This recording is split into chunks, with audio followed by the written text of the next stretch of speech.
नमस्कार दोस्तों, स्वागत है आप सभी का RP technical study YouTube channel में। तो दोस्तों आज के इस वीडियो में अपन बात करेंगे ट्रांसफार्मर के 110 महत्वपूर्ण क्वेश्चंस का ऑनलाइन टेस्ट जो कि सभी एग्जाम्स के लिए बहुत इंपॉर्टेंट है। तो वीडियो को लाइक कर दीजिए और अपने दोस्तों को भी शेयर कर दीजिए। जिस दोस्त ने भी अभी तक चैनल को सब्सक्राइब नहीं कर रखा है वो सभी दोस्त एक बार चैनल को सब्सक्राइब भी कर लीजिए। साथ में ऑल नोटिफिकेशन बेल को भी ऑन कर लीजिए जिससे कि आगे की सभी नोटिफिकेशन आपको मिलते रहे। तो चलिए शुरू करते हैं। और दोस्तों सभी क्वेश्चंस का आंसर आपको कमेंट बॉक्स में टाइप करके बताना है। तो आज का हमारा पहला क्वेश्चन है, ट्रांसफार्मर पर ओपन सर्किट टेस्ट क्या निर्धारित करने के लिए आयोजित किया जाता है। ऑप्शन ए दे रखा है कोर हानि, बी दे रखा है हिस्टैरिसीस हानि, सी दे रखा है कॉपर हानि, डी दे रखा है एडी करंट हानि। तो फटाफट से कमेंट करके बताना है कि इसका राइट आंसर कौन सा होगा। ट्रांसफार्मर पर ओपन सर्किट टेस्ट क्या निर्धारित करने के लिए आयोजित किया जाता है। तो दोस्तों इसका राइट आंसर हो जाएगा कोर हानि। करेक्ट आंसर क्या होगा, ऑप्शन नंबर ये। चलिए अगला क्वेश्चन। दोस्तों अगला क्वेश्चन दे रखा है, ट्रांसफार्मर स्थापना में निम्नलिखित में से क्या उपस्थित नहीं होता है। इनमें से कौन सा उपस्थित नहीं होता है। संरक्षक, वृद्धर, बुकोल्ज रिले या उत्तेजक। तो ट्रांसफार्मर की स्थापना में इनमें से कौन सा उपस्थित नहीं होता है। तो इसका राइट आंसर हो जाएगा उत्तेजक। करेक्ट आंसर क्या होगा, ऑप्शन नंबर डी। जबकि ट्रांसफार्मर में संरक्षक भी होता है, ब्रीदर भी होता है, वह बुकोल्ज रिले भी होता है। तो इसका राइट आंसर क्या होगा, उत्तेजक नहीं होता है। ट्रांसफार्मर में क्या नहीं होता है, उत्तेजक। तो इसका राइट आंसर होगा ऑप्शन नंबर डी। अगला क्वेश्चन। दोस्तों अगला क्वेश्चन दे रखा है, एक ट्रांसफार्मर में तापन मान निर्धारित करने के लिए निम्नलिखित में से कौन से परीक्षण का उपयोग किया जाता है। ऑप्शन ए दे रखा है ओपन सर्किट परीक्षण, बी दे रखा है लघु पतन परीक्षण, सी दे रखा है ये व भी दोनों, डी दे रखा है संपन्नर परीक्षण। तो एक ट्रांसफार्मर में तापन मान निर्धारित करने के लिए इनमें से कौन सा परीक्षण उपयोग किया जाता है। अति महत्वपूर्ण क्वेश्चन है। तो दोस्तों इसका राइट आंसर हो जाएगा संपन्नर परीक्षण। करेक्ट आंसर कौन सा होगा, ऑप्शन नंबर डी। अगला क्वेश्चन। अगला क्वेश्चन दे रखा है, एक बिजली ट्रांसफार्मर में तांबे की क्षति के लिए लोह की क्षति का अनुपात क्या है। ऑप्शन ए दे रखा है 1:1, बी दे रखा है 1:2, सी दे रखा है 2:1, डी दे रखा है 1:3। करेक्ट आंसर कौन सा होगा इनमें से। एक बिजली के ट्रांसफार्मर में कॉपर लॉस के लिए लो लॉस की क्षति का अनुपात बताना है। तो दोस्तों इसका राइट आंसर हो जाएगा 1:1। करेक्ट आंसर क्या होगा, ऑप्शन नंबर ये। अगला क्वेश्चन। अगला क्वेश्चन दे रखा है, ट्रांसफार्मर पर नियमित परीक्षण के तहत निम्नलिखित में से कौन सा परीक्षण नहीं आता है। डाई इलेक्ट्रिक परीक्षण, तापमान वृद्धि परीक्षण, शॉर्ट सर्किट परीक्षण, वाइंडिंग प्रतिरोध माप परीक्षण। करेक्ट आंसर कौन सा होगा इनमें से। तो दोस्तों ट्रांसफार्मर पर नियमित परीक्षण के तहत इनमें से कौन सा परीक्षण नहीं आता है, तापमान वृद्धि परीक्षण। करेक्ट आंसर क्या होगा, ऑप्शन नंबर बी। अगला क्वेश्चन। अगला क्वेश्चन दे रखा, 3 फेज ट्रांसफार्मर में स्टार कनेक्शन के मामले में फेज करंट मूल्य किसके बराबर होता है। लाइन करंट के 1.732 गुना, बी दे रखा लाइन करंट के 3 गुना, सी दे रखा लाइन करंट, डी दे रखा लाइन करंट के 2 गुना। तो करेक्ट आंसर कौन सा होगा इनमें से। तो दोस्तों 3 फेज ट्रांसफार्मर में स्टार कनेक्शन के मामले में फेज करंट मूल्य होता है वह होता है लाइन करंट के बराबर। तो करेक्ट आंसर होगा ऑप्शन नंबर सी। अगला क्वेश्चन। अगला क्वेश्चन दे रखा है, एक ट्रांसफार्मर में चुंबकीय प्रवाह का मार्ग खालिस्तान होना चाहिए। निम्न प्रतिरोध वाला, उच्च प्रतिरोध वाला, निम्न अनिच्छा वाला या उच्च अनिच्छा वाला। तो एक ट्रांसफार्मर में चुंबकीय प्रवाह का मार्ग कैसा होना चाहिए। इसका राइट आंसर हो जाएगा निम्न अनिच्छा वाला होना चाहिए। करेक्ट आंसर क्या होगा, ऑप्शन नंबर सी। चलिए अगला क्वेश्चन। अगला क्वेश्चन दे रखा है, एक ट्रांसफार्मर में इस्तेमाल लेमिनेशन की मोटाई आमतौर पर खालिस्तान तक होती है। एक ट्रांसफार्मर होता है उसमें लेमिनेशन की मोटाई कितनी होती है लगभग। ऑप्शन ए दे रखा है 0.3 mm से 0.5 mm, बी दे रखा 4 mm से 5 mm, सी दे रखा 14 mm से 15 mm, डी दे रखा 25 mm से 40 mm। तो एक ट्रांसफार्मर में लेमिनेशन की मोटाई को बताना है लगभग कितनी होती है आमतौर पर। तो दोस्तों इसका राइट आंसर हो जाएगा 0.3 mm से 0.5 mm तक होती है। करेक्ट आंसर कौन सा होगा, ऑप्शन नंबर ये। अगला क्वेश्चन। अगला क्वेश्चन दे रखा है, एक ट्रांसफार्मर में नियमित दक्षता खालिस्तान पर निर्भर करती है। आपूर्ति आवृत्ति पर, भारधारा पर, लोड के पावर फैक्टर पर या बी व सी दोनों पर। तो एक ट्रांसफार्मर में नियमित दक्षता किस पर निर्भर करती है? महत्वपूर्ण क्वेश्चन है, जल्दी बताओ इसका राइट आंसर क्या होगा। और सभी दोस्तों से रिक्वेस्ट है कि एक बार वीडियो को जरूर शेयर कीजिएगा, तो फटाफट से शेयर कर दो। तो दोस्तों इसका राइट आंसर हो जाएगा बी व सी दोनों, अर्थात भारधारा व लोड के पावर फैक्टर दोनों पर निर्भर करती है नियमित दक्षता। तो इसका राइट आंसर हो जाएगा ऑप्शन नंबर डी। अगला क्वेश्चन, अगला क्वेश्चन दे रखा है, ट्रांसफार्मर में सौर स्तर परीक्षण को खालिस्तान कहा जाता है? क्या कहा जाता है? नमूना परीक्षण, विशेष परीक्षण, लघुपतिन परीक्षण या डाइलेक्ट्रिक परीक्षण? तो ट्रांसफार्मर में सौर स्तर परीक्षण को क्या कहा जाता है? महत्वपूर्ण क्वेश्चन है, जल्दी बताओ इसका राइट आंसर क्या होगा। तो दोस्तों इसका राइट आंसर हो जाएगा नमूना परीक्षण। करेक्ट आंसर क्या होगा? Option number A. अगला क्वेश्चन, अगला क्वेश्चन दे रखा है, एक स्टेप अप ट्रांसफार्मर में टर्न्स का अनुपात खालिस्तान होता है? 1, 0.5 से कम है, 1 से कम या 1 से अधिक? करेक्ट आंसर क्या होगा इनमें से? तो दोस्तों इसका राइट आंसर हो जाएगा 1 से कम होता है। एक स्टेप अप ट्रांसफार्मर में टर्न्स का अनुपात क्या होता है? 1 से कम। तो राइट आंसर होगा ऑप्शन नंबर सी। अगला क्वेश्चन दे रखा है, निम्नलिखित में से खालिस्तान ट्रांसफार्मर का घटक नहीं है? इनमें से ट्रांसफार्मर का घटक कौन सा नहीं है? ऑप्शन ए दे रखा है ब्रीदर, बी दे रखा है कंजर्वेटर, सी दे रखा है टैप चेंजर, डी दे रखा है स्लिप रिंग। तो इनमें से ट्रांसफार्मर का कौन सा एक भाग नहीं है, घटक नहीं है? तो दोस्तों ट्रांसफार्मर का भाग ब्रीदर भी है, कंजर्वेटर भी है, व टैप चेंजर भी है। तो इसका राइट आंसर क्या होगा? Slip ring. स्लिप रिंग क्या है? ट्रांसफार्मर का घटक नहीं है। तो इसका राइट आंसर हो जाएगा ऑप्शन नंबर। अगला क्वेश्चन है, ट्रांसफार्मर में नमी के प्रवेश को रोकने के लिए ब्रीदर के अंदर किस पदार्थ का प्रयोग किया जाता है? सोडियम सिलिकेट का, सिलिका जेल का, सोडियम क्लोराइड का या कॉपर सल्फेट का? तो ट्रांसफार्मर में नमी के प्रवेश को रोकने के लिए ब्रीदर के अंदर किस पदार्थ का उपयोग किया जाता है? महत्वपूर्ण क्वेश्चन है, जल्दी जल्दी बताओ इसका राइट आंसर क्या होगा। तो दोस्तों इसका राइट आंसर हो जाएगा सिलिका जेल का उपयोग किया जाता है। करेक्ट आंसर क्या होगा? Option number B. अगला क्वेश्चन, अगला क्वेश्चन दे रखा है, एक ट्रांसफार्मर में अधिकतम वोल्टेज विनियमन तब होता है जब लोड पावर फैक्टर खालिस्तान होता है। ऑप्शन ए दे रखा लीकेज इंपीडेंस कोण से कम है, बी दे रखा लीकेज इंपीडेंस कोण से अधिक है, सी दे रखा लीकेज इंपीडेंस कोण के बराबर, डी दे रखा इकाई। तो इसका करेक्ट आंसर क्या होगा? तो दोस्तों इसका राइट आंसर हो जाएगा लीकेज इंपीडेंस कोण के बराबर। करेक्ट आंसर क्या होगा? Option number C. अगला क्वेश्चन, अगला क्वेश्चन दे रखा है, ट्रांसफार्मर पर ओपन सर्किट करने का मुख्य उद्देश्य इनमें से कौन सा होगा? मापन, इसका किसका मापन करना होता है? कॉपर लॉस का, आयरन लॉस का, इंसुलेशन प्रतिरोध का या उपरोक्त सभी का? तो ट्रांसफार्मर पर ओपन अर्थात खुला सर्किट टेस्ट करने का मुख्य उद्देश्य किसका मापन करना होता है? इसका राइट आंसर हो जाएगा आयरन लॉस का। करेक्ट आंसर क्या होगा? Option number B. अगला क्वेश्चन, दोस्तों अगला क्वेश्चन दे रखा है, एक ट्रांसफार्मर के प्राइमरी साइड पर प्रति टर्न्स वोल्टेज किस के लिए रूप में दिया जाता है? V1 बटे N1 है, बी दे रखा है N1 बटे V1 है, सी दे रखा है V2 बटे N2, डी दे रखा है N2 बटे V2। तो एक ट्रांसफार्मर के प्राइमरी साइड पर प्रति टर्न वोल्टेज किस रूप में दिया जाता है? फटाफट से बताओ इसका राइट आंसर क्या होगा।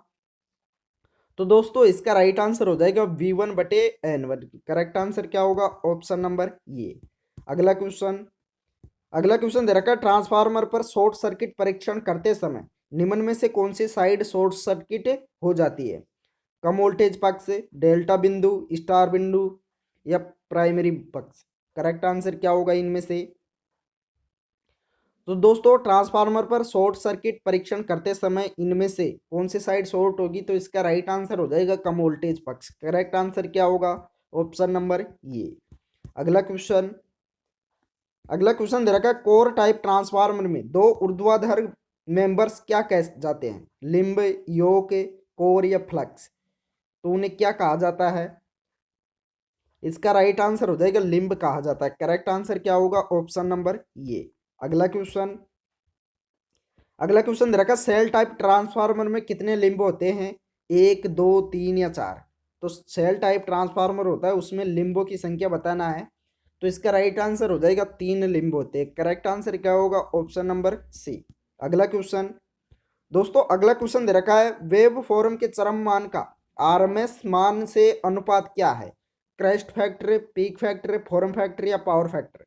राइट आंसर कौन सा होगा इनमें से? तो दोस्तों वेव फॉर्म के चरम मान का आरएमएस मान से अनुपात होता है क्रेस्ट फैक्टर। करेक्ट आंसर क्या होगा? ऑप्शन नंबर ये। अगला क्वेश्चन, अगला क्वेश्चन दे रखा है ट्रांसफार्मर का कौन सा भाग सर्वाधिक तापित होता है, अर्थात सर्वाधिक गर्म होने वाला भाग कौन सा है ट्रांसफार्मर का? कोर, ऑयल, इंसुलेटर या वाइंडिंग? राइट आंसर कौन सा होगा इनमें से? तो दोस्तों ट्रांसफार्मर का सर्वाधिक तापित भाग होता है वाइंडिंग। करेक्ट आंसर क्या होगा? Option number D. अगला क्वेश्चन, अगला क्वेश्चन दे रखा है ट्रांसफार्मर के खालिस्तान को निर्धारित करने के लिए ओपन सर्किट परीक्षण किया जाता है। Eddy current loss, copper loss, friction loss या पावर हानि? तो किसको निर्धारित करने के लिए ओपन सर्किट परीक्षण किया जाता है? इसका राइट आंसर हो जाएगा eddy current loss. Correct answer क्या होगा? ऑप्शन नंबर ये। अगला क्वेश्चन, अगला क्वेश्चन दे रखा है ट्रांसफार्मर में अंतर संरक्षण की निम्न में से किस पद्धति का इस्तेमाल किया जाता है? ट्रांसले प्रणाली, मेर्ज प्राइज प्रणाली, रिएक्टेंस रिले या ये वो भी दोनों? करेक्ट आंसर कौन सा होगा इनमें से? तो दोस्तों इसका राइट आंसर हो जाएगा ये वो भी दोनों का, अर्थात ट्रांसले प्रणाली का भी व मर्ज प्राइज प्रणाली का भी। तो इसका राइट आंसर हो जाएगा ऑप्शन नंबर डी। अगला क्वेश्चन, दोस्तों अगला क्वेश्चन दे रखा है ट्रांसफार्मर की पूर्ण दिवस क्षमता किस पर निर्भर करती है? भार की मात्रा पर, भार की अवधि पर, लोहानी पर, ये वह भी दोनों पर? तो ट्रांसफार्मर की पूर्ण दिवस दक्षता होती है वह किस पर निर्भर करती है? तो इसका राइट आंसर हो जाएगा ए वह भी दोनों पर, अर्थात भार की मात्रा पर भी निर्भर करती है वह भार की अवधि पर भी निर्भर करती है। तो इसका राइट आंसर हो जाएगा ऑप्शन नंबर डी। अगला क्वेश्चन, अगला क्वेश्चन दे रखा है ट्रांसफार्मर की रेटिंग की इकाई क्या होती है? केवीए, केवीएआर, केडब्ल्यू या डब्ल्यू? राइट आंसर क्या होगा? ट्रांसफार्मर की रेटिंग होती है उसकी इकाई क्या होती है? इसका राइट आंसर हो जाएगा केवीए। करेक्ट आंसर क्या होगा? Kilo volt ampere. तो राइट आंसर हो जाएगा ऑप्शन नंबर ये। अगला क्वेश्चन, दोस्तों अगला क्वेश्चन दे रखा है ट्रांसफार्मर का अंतर्भाग खालिस्तान से बनाया जाता है? एल्यूमिनियम से, सिलिकॉन स्टील से, कॉपर से या लकड़ी से? तो ट्रांसफार्मर का अंतर्भाग होता है वह किससे भाग बनाया जाता है? इसका राइट आंसर हो जाएगा सिलिकॉन स्टील से। करेक्ट आंसर क्या होगा? Option number B. अगला क्वेश्चन, अगला क्वेश्चन दे रखा है पावर ट्रांसफार्मर की क्षमता किस पर निर्भर करती है? 25%, 50%, 98% या 100%? तो पावर ट्रांसफार्मर की क्षमता कितने पर निर्भर करती है? इसका राइट आंसर हो जाएगा 98%। करेक्ट आंसर क्या होगा? Option number C. अगला क्वेश्चन, दोस्तों अगला क्वेश्चन दे रखा है ट्रांसफार्मर में चुंबकीय कोर का उपयोग करने का मुख्य उद्देश्य क्या है? ट्रांसफार्मर होता है उसमें चुंबकीय कोर का उपयोग करने का मुख्य उद्देश्य बताना है। ऑप्शन ए दे रखा है एडी करंट प्रवाह के नुकसान को रोकता है, बी दे रखा है सामान्य चुंबकीय प्रवाह पथ के अभाव को कम करता है, सी दे रखा है सामान्य चुंबकीय प्रवाह पथ के अभाव को बढ़ाता है, डी दे रखा है लोग के नुकसान को कम करता है। तो इनमें से चुंबकीय कोर का उपयोग करने का मुख्य उद्देश्य बताना है कौन सा होगा। और दोस्तों आपको बता दूं कि इस क्वेश्चन का आंसर आपको ऑप्शन के आधार पर बताना है, तो फटाफट से बताइए इसका राइट आंसर क्या होगा। तो दोस्तों इसका राइट आंसर हो जाएगा चुंबकीय कोर का उपयोग करने का मुख्य उद्देश्य होता है सामान्य चुंबकीय प्रवाह पथ के अभाव को कम करता है। राइट आंसर क्या होगा? Option number B. Correct answer हो जाएगा ऑप्शन बी। चलिए अगला क्वेश्चन, अगला क्वेश्चन दे रखा 3 में से 2 फेज के रूपांतरण के लिए निम्नलिखित में से कौन सा कनेक्शन को प्रधानता दी जाती है? स्कॉट कनेक्शन को, डबल स्कॉट कनेक्शन को, स्टार स्टार कनेक्शन को या उपरोक्त सभी को? तो इनमें से 3 में से 2 फेज के रूपांतरण के लिए कौन सा कनेक्शन को प्राथमिकता दी जाती है, प्रधानता दी जाती है? इसका राइट आंसर हो जाएगा स्कॉट कनेक्शन को। करेक्ट आंसर क्या होगा? ऑप्शन नंबर ये।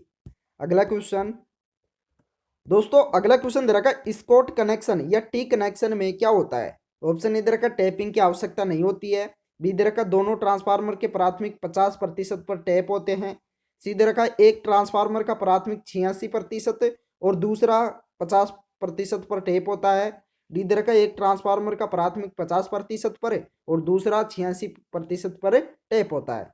तो स्कॉट कनेक्शन या टी कनेक्शन में क्या होता है? इसका राइट आंसर हो जाएगा एक ट्रांसफार्मर का प्राथमिक 86% पर और दूसरा 50% पर टैप होता है। तो इसका राइट आंसर हो जाएगा ऑप्शन नंबर सी। अगला क्वेश्चन दे रखा है, एक वितरण ट्रांसफार्मर 100 केवीए पर मूल्यांकित किया जाता है तो वह अधिकतम कितनी सक्रिय शक्ति की आपूर्ति कर सकता है? 75 किलोवाट, 100 किलोवाट, 150 किलोवाट या 200 किलोवाट। तो वह कितने किलोवाट शक्ति की आपूर्ति कर सकता है, सक्रिय शक्ति की अधिकतम बताना है। तो दोस्तों इसका राइट आंसर हो जाएगा 100 किलोवाट की। राइट आंसर क्या होगा? Option number B. अगला क्वेश्चन दोस्तों, अगला क्वेश्चन दे रखा है, ट्रांसफार्मर का ओपन सर्किट परीक्षण क्या देता है? ट्रांसफार्मर का ओपन सर्किट परीक्षण होता है, वह क्या देता है? हिस्टैरिसीस हानि, eddy current loss, core loss, copper loss. Right answer कौन सा होगा इनमें से? इसका राइट आंसर हो जाएगा कोर लॉस। करेक्ट आंसर क्या होगा? Option number C. अगला क्वेश्चन दे रखा है, शुष्क सिलिका जेल का रंग क्या होता है? शुष्क सिलिका जेल होता है, उसका रंग क्या होता है? लाल, भूरा, नीला या पीला? करेक्ट आंसर कौन सा होगा? तो दोस्तों इसका राइट आंसर हो जाएगा नीला होता है। शुष्क सिलिका जेल का रंग कैसा होता है? नीला। करेक्ट आंसर होगा ऑप्शन नंबर सी। अगला क्वेश्चन दे रखा है, एक इंस्ट्रूमेंट ट्रांसफार्मर का भार खालिस्तान में दिया जाता है, वोल्ट में, ट्रू पावर में, रिएक्टिव पावर में या वोल्ट एम्पियर में। तो एक इंस्ट्रूमेंट ट्रांसफार्मर का भार अर्थात लोड किस में दिया जाता है? इसका राइट आंसर बताना है। तो दोस्तों इसका राइट आंसर हो जाएगा वोल्ट एम्पियर में दिया जाता है। किस में दिया जाता है? वोल्ट एम्पियर में। तो इसका राइट आंसर हो जाएगा ऑप्शन नंबर। दोस्तों अगला क्वेश्चन है, स्थैतिक रूप से प्रेरित ईएमएफ का सिद्धांत खालिस्तान में प्रयुक्त होता है। ऑप्शन ए दे रखा है जनरेटर, बी दे रखा है बैटरी, सी दे रखा है ट्रांसफार्मर, डी दे रखा है अल्टरनेटर। तो इनमें से कौन सा करेक्ट आंसर होगा? स्थैतिक रूप से प्रेरित ईएमएफ का सिद्धांत किस में लागू होता है, किसके लिए प्रयुक्त होता है? तो दोस्तों इसका राइट आंसर हो जाएगा ट्रांसफार्मर के लिए प्रयुक्त होता है। करेक्ट आंसर होगा ऑप्शन नंबर सी। अगला क्वेश्चन दे रखा है, निम्न में से क्या ट्रांसफार्मर का एक हिस्सा नहीं है? इनमें से ट्रांसफार्मर का हिस्सा कौन सा नहीं है? ऑप्शन ए दे रखा है प्राइमरी वाइंडिंग, बी दे रखा है रेडिएटर, सी दे रखा है टैप चेंजर, डी दे रखा है कम्यूटेटर। तो करेक्ट आंसर कौन सा होगा इनमें से? फटाफट से कमेंट करके बताइए कि इसका राइट आंसर कौन सा होगा। तो दोस्तों ट्रांसफार्मर का इनमें से हिस्सा नहीं है कम्यूटेटर। करेक्ट आंसर क्या होगा? Option number D. क्योंकि ट्रांसफार्मर के भाग है, प्राइमरी वाइंडिंग भी भाग है, रेडिएटर भी भाग है, वह टैप चेंजर भी भाग है। तो इसका करेक्ट आंसर होगा कम्यूटेटर ट्रांसफार्मर का हिस्सा नहीं है, अर्थात ये कोई भी भाग नहीं है। अगला क्वेश्चन दे रखा है, किसी 3 फेज ट्रांसफार्मर में टर्शियरी वाइंडिंग उपलब्ध कराने का मुख्य उद्देश्य क्या होता है? ऑप्शन ए दे रखा है 3 फेज वोल्टेज सिस्टम को इंटरकनेक्ट करना, बी दे रखा है वोल्टेज में हार्मोनिक को दूर करना और अस्थिर वोल्टेज को संतुलित करना, सी दे रखा है आउटपुट वोल्टेज को बढ़ाना, डी दे रखा है अतिरिक्त भार ले जाना। तो 3 फेज ट्रांसफार्मर में टर्शियरी वाइंडिंग उपलब्ध कराने का मुख्य उद्देश्य क्या होता है? तो दोस्तों इसका राइट आंसर हो जाएगा वोल्टेज में हार्मोनिक को दूर करना और अस्थिर वोल्टेज होता है उसको संतुलित करना। तो इसका राइट आंसर होगा ऑप्शन नंबर बी। अगला क्वेश्चन दोस्तों, अगला क्वेश्चन दे रखा है, निम्न में से किस मशीन की क्षमता सबसे अधिक होती है? यहाँ क्या पूछ रहा है? किस मशीन की क्षमता सबसे अधिक होती है इनमें से?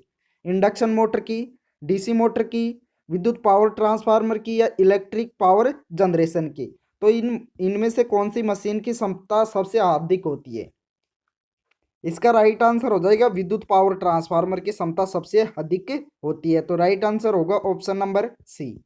अगला क्वेश्चन दे रखा है, ट्रांसफार्मर एक उपकरण है जो खालिस्तान के लिए उपयोग किया जाता है। किसके लिए उपयोग किया जाता है? ऑप्शन ए दे रखा है एसी को डीसी में परिवर्तित करने के लिए, बी दे रखा है डीसी को एसी में परिवर्तित करने के लिए, सी दे रखा है अप्लाइड एसी की आवृत्ति को परिवर्तित करने के लिए, डी दे रखा है बिना किसी प्रत्यक्ष कनेक्शन के एक परिपथ से दूसरे परिपथ में विद्युत ऊर्जा का रूपांतरण करने के लिए। तो किसके लिए उपयोग किया जाता है? तो दोस्तों इसका राइट आंसर हो जाएगा ट्रांसफार्मर एक उपकरण है जिसका उपयोग बिना किसी प्रत्यक्ष कनेक्शन के एक परिपथ से दूसरे परिपथ में विद्युत ऊर्जा का रूपांतरण करने के लिए उपयोग में किया जाता है। तो इसका राइट आंसर हो जाएगा ऑप्शन नंबर डी। अगला क्वेश्चन दे रखा है, एक ट्रांसफार्मर में जिस वक्र को विद्युत ऊर्जा प्रदान की जाती है उसे क्या कहा जाता है? ऑप्शन ए दे रखा है प्राथमिक वक्र, बी दे रखा है सहायक वक्र, सी दे रखा है संकेंद्रीय वक्र, डी दे रखा है द्वितीय वक्र। करेक्ट आंसर कौन सा होगा इनमें से? तो दोस्तों इसका राइट आंसर हो जाएगा प्राथमिक वक्र। करेक्ट आंसर क्या होगा? ऑप्शन नंबर ये।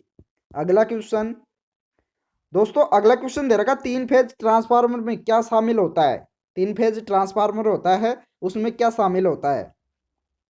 ऑप्शन ए दे रखा, एक प्राथमिक और तीन द्वितीयक वक्र। बी दे रखा, तीन प्राथमिक और तीन द्वितीयक वक्र। सी दे रखा, तीन प्राथमिक और एक द्वितीयक वक्र। डी दे रखा, तीन प्राथमिक और दो द्वितीयक वक्र। तो राइट आंसर क्या होगा इनमें से? तो दोस्तों इसका राइट आंसर हो जाएगा, तीन फेज ट्रांसफार्मर में तीन प्राथमिक और तीन द्वितीयक वक्र होते हैं। करेक्ट आंसर क्या होगा? Option number B. अगला क्वेश्चन दोस्तों, अगला क्वेश्चन दे रखा है, एक ट्रांसफार्मर में द्वितीयक वक्र में प्रेरित वोल्टेज क्या होता है? द्वितीयक वक्र में प्रेरित वोल्टेज को बताना है। ऑप्शन ए दे रखा है, प्राथमिक वोल्टेज के साथ फेज में या तीन फेज से 90 डिग्री से बाहर। बी दे रखा है, प्राथमिक वोल्टेज के साथ 180 डिग्री फेज से बाहर। सी दे रखा है, प्राथमिक वोल्टेज के साथ फेज में। डी दे रखा है, इनपुट वोल्टेज के समान। तो करेक्ट आंसर क्या होगा इनमें से? तो दोस्तों इसका राइट आंसर हो जाएगा, प्राथमिक वोल्टेज के साथ 180 डिग्री फेज से बाहर। करेक्ट आंसर क्या होगा? Option number B. अगला क्वेश्चन दे रखा, तीन फेज की आपूर्ति के किसी भी दो फेज के बीच फेज अंतर क्या होता है? 60 डिग्री, 90 डिग्री, 120 डिग्री या 180 डिग्री। करेक्ट आंसर कौन सा होगा इनमें से? इसका राइट आंसर हो जाएगा 120 डिग्री। करेक्ट आंसर क्या होगा? Option number C. अगला क्वेश्चन दोस्तों, अगला क्वेश्चन दे रखा है, एक ट्रांसफार्मर में संरक्षक का क्या कार्य है? एक ट्रांसफार्मर होता है, उसमें संरक्षक का क्या कार्य है? ऑप्शन ए दे रखा, टैंक में नमी के प्रभाव को रोकना। बी दे रखा, टैंक में वायु के प्रवाह को रोकना। सी दे रखा, शक्ति कारक में सुधार करना। डी दे रखा, बाहरी वायु के संपर्क में आए बिना तेल के विस्तार और संकुचन का ध्यान रखना। तो संरक्षक का क्या कार्य होता है? तो दोस्तों इसका राइट आंसर हो जाएगा, भारी वायु के संपर्क में आए बिना तेल के विस्तार और संकुचन का ध्यान रखना। तो इसका राइट आंसर हो जाएगा ऑप्शन नंबर डी। अगला क्वेश्चन दोस्तों, अगला क्वेश्चन दे रखा, ट्रांसफार्मर को ठंडा करना खालिस्तान के लिए आवश्यक है। किसके लिए आवश्यक है? दक्षता बढ़ाने के लिए, हानियां कम करने के लिए, ऊष्मा विसरित करने के लिए, हमिंग कम करने के लिए। तो किसके लिए आवश्यक है? इसका राइट आंसर हो जाएगा, ऊष्मा विसरित करने के लिए आवश्यक है। करेक्ट आंसर क्या होगा? Option number C. अगला क्वेश्चन दोस्तों, अगला क्वेश्चन दे रखा, ट्रांसफार्मर में रेडिएटर नलियों का या नलियां है, मिसप्रिंट है, नलियां है। तो रेडिएटर नलियों का क्या कार्य होता है? पृष्ठ क्षेत्रफल बढ़ाना, विद्युत गुणांक बढ़ाना, आयरन हानि का कम करना, ट्रांसफार्मर टैंक को मजबूत बनाना। तो रेडिएटर नली होती है, उसका मुख्य कार्य क्या होता है? इसका राइट आंसर हो जाएगा पृष्ठ क्षेत्रफल बढ़ाना। करेक्ट आंसर क्या होगा? Option number A. अगला क्वेश्चन दोस्तों, अगला क्वेश्चन दे रखा, म्यूचुअल इंडक्टेंस मापा जाता है, किस में मापा जाता है? हेनरीज में, ओम में, एम्पियर में या वोल्ट में। तो किस में मापा जाता है? इसका राइट आंसर हो जाएगा ऑप्शन नंबर ए, हेनरीज में। करेक्ट आंसर क्या होगा? Option number A. अगला क्वेश्चन दे रखा, माध्यमिक आवृत्ति वाले ट्रांसफार्मर में खालिस्तान इस्तेमाल होता है, क्या होता है? फेरेट कोर, वायु कोर, आयरन कोर या कॉपर कोर। करेक्ट आंसर क्या होगा? माध्यमिक आवृत्ति वाले ट्रांसफार्मर में क्या इस्तेमाल किया जाता है? तो दोस्तों इसका राइट आंसर हो जाएगा फेरेट कोर। करेक्ट आंसर क्या होगा? Option number A. दोस्तों अगला क्वेश्चन है, बेहतरीन परफॉर्मेंस के लिए ट्रांसफार्मर को होना चाहिए, कैसा होना चाहिए? प्रतिशत रेगुलेशन है। बी दे रखा 100% रेगुलेशन। सी दे रखा न्यूनतम प्रतिशत रेगुलेशन है। डी दे रखा सर्वाधिक प्रतिशत रेगुलेशन। तो बेहतरीन परफॉर्मेंस के लिए ट्रांसफार्मर को कैसा होना चाहिए? तो दोस्तों इसका राइट आंसर हो जाएगा न्यूनतम प्रतिशत रेगुलेशन। करेक्ट आंसर क्या होगा? Option number C. अगला क्वेश्चन दे रखा है, किसी आदर्श ट्रांसफार्मर का वोल्टेज रेगुलेशन कितना होता है? 0%, 1%, 2% या 100%। तो एक आदर्श ट्रांसफार्मर का वोल्टेज रेगुलेशन कितना होता है? इसका राइट आंसर हो जाएगा 0%। करेक्ट आंसर क्या होगा? ऑप्शन नंबर ये। अगला क्वेश्चन दोस्तों, अगला क्वेश्चन दे रखा, निर्माता आमतौर पर करंट रेटिंग खालिस्तान स्पेसिफाई करते हैं केवल सेकेंडरी वाइंडिंग में, केवल प्राइमरी वाइंडिंग में, टेप चेंजर में या ट्रांसफार्मर कोर में, तो किस में स्पेसिफाई करते हैं? इसका राइट आंसर हो जाएगा केवल सेकेंडरी वाइंडिंग में। करेक्ट आंसर क्या होगा? Option number A. अगला क्वेश्चन है प्रभावी अर्थिंग के लिए खालिस्तान का मिश्रण अर्थ इलेक्ट्रोड के चारों ओर भरा हो। ऑप्शन इधर का रेत, बी इधर का कोल साल्ट, सी इधर का कार्बन, डी इधर का सीमेंट। इनमें से करेक्ट आंसर को चुनना है, कौन सा होगा? इसका राइट आंसर हो जाएगा कोल साल्ट का मिश्रण। करेक्ट आंसर क्या होगा? Option number B. अगला क्वेश्चन दोस्तों, अगला क्वेश्चन है एक ऑटो ट्रांसफार्मर में प्राथमिक और द्वितीयक वाइंडिंग एक साथ कैसे जुड़ी होती है? चुंबकीय रूप से, विद्युतीय रूप से, ये वह भी दोनों, या अप्रत्यक्ष रूप से? तो एक ऑटो ट्रांसफार्मर में प्राथमिक और द्वितीयक वाइंडिंग एक साथ कैसे जुड़ी होती है?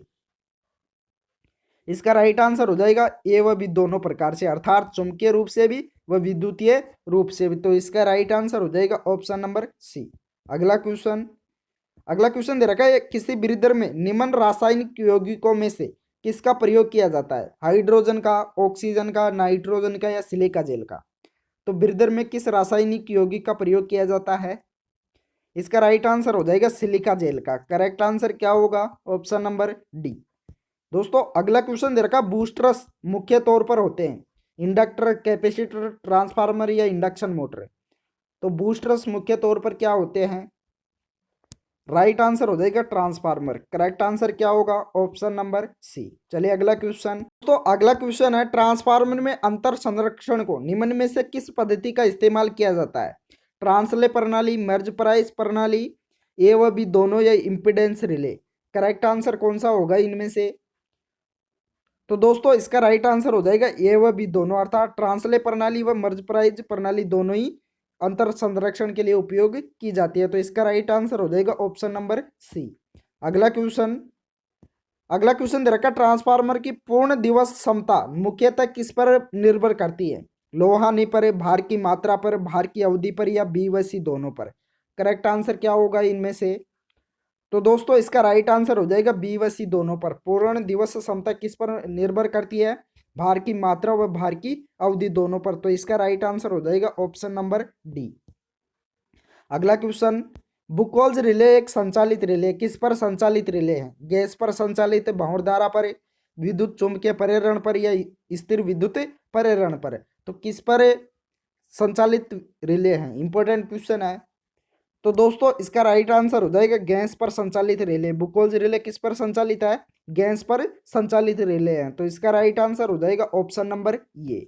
अगला क्वेश्चन दोस्तों, अगला क्वेश्चन दे रखा है ट्रांसफार्मर को ठंडा करना खालिस्तान के लिए आवश्यक है। किसके लिए आवश्यक है? ऊष्मा विसरित करने के लिए, दक्षता बढ़ाने के लिए, हानियां कम करने के लिए, हमिंग कम करने के लिए? तो ट्रांसफार्मर को ठंडा करने के लिए क्या आवश्यक है? इसका राइट आंसर हो जाएगा ऊष्मा विसरित करने के लिए आवश्यक है। करेक्ट आंसर क्या होगा? ऑप्शन नंबर ये। अगला क्वेश्चन दे रखा किसी ट्रांसफार्मर में उत्पन्न हुई ध्वनि को खालिस्तान नाम दिया जाता है? हम, झूम, बज, या रिंगिंग? तो क्या नाम दिया जाता है? तो दोस्तों इसका राइट आंसर हो जाएगा हम के नाम से जाना जाता है। उस ध्वनि को किस नाम से जाना जाता है? हम के नाम से। तो इसका राइट आंसर हो जाएगा ऑप्शन नंबर ये। अगला क्वेश्चन पोटेंशियल ट्रांसफार्मर में मापने वाला यंत्र किससे जुड़ा होता है?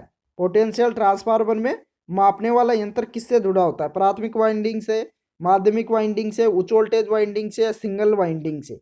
तो किससे जुड़ा होता है? तो इसका राइट आंसर हो जाएगा माध्यमिक वाइंडिंग से। करेक्ट आंसर क्या होगा? Option number B.